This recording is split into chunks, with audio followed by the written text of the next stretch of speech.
TBC와 영남일보는 지난 2달 동안 4월 총선 대구 경북 주요 격전지 10곳에 대한 여론조사를 진행해 분석 결과를 전해드렸습니다.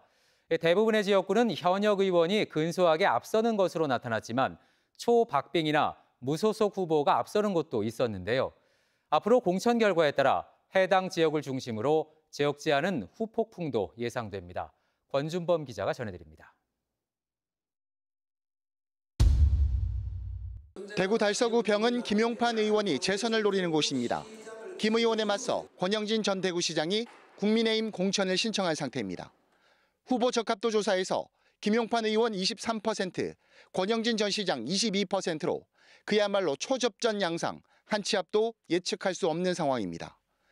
4월 총선에서 대구시 신청사 이전 사업이 미칠 영향을 묻는 질문에서 매우 큰 영향을 미칠 것이다 46%, 다소 영향을 미칠 것이다 30%로 응답자의 76%가 영향을 미칠 거라고 응답했습니다. 이를 의식한 듯 신청사 건립 지연을 두고 두 예비 후보가 연일 치열한 책임 공방을 벌이면서 공천에서도 이 문제가 최우선 고려될 것으로 보입니다. 대구 달서구 갑에서는 현역인 홍석준 의원과 유영아 변호사가 공천 경쟁을 벌이고 있습니다. 적합도 조사에서는 홍석준 의원 32%, 유영아 변호사 29%로 역시 오차 범위 내 접전입니다. 홍 의원은 윤석열 대통령이 후보 당시 지역에서 가장 먼저 지지를 선언하면서 현 정부 탄생의 1등 공신으로 꼽힙니다.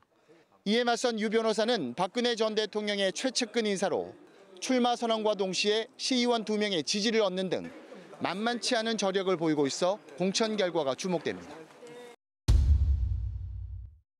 국민의힘 소속이 아닌 후보가 유일하게 앞서고 있는 곳, 바로 경산입니다. 최경환 전 경제부총리의 지지도가 무려 48%로 국민의힘 공천 경쟁을 벌이고 있는 윤두현 의원과 조지현 전 행정관 두 후보를 오차 범위 밖에서 크게 앞서는 것으로 나타났습니다.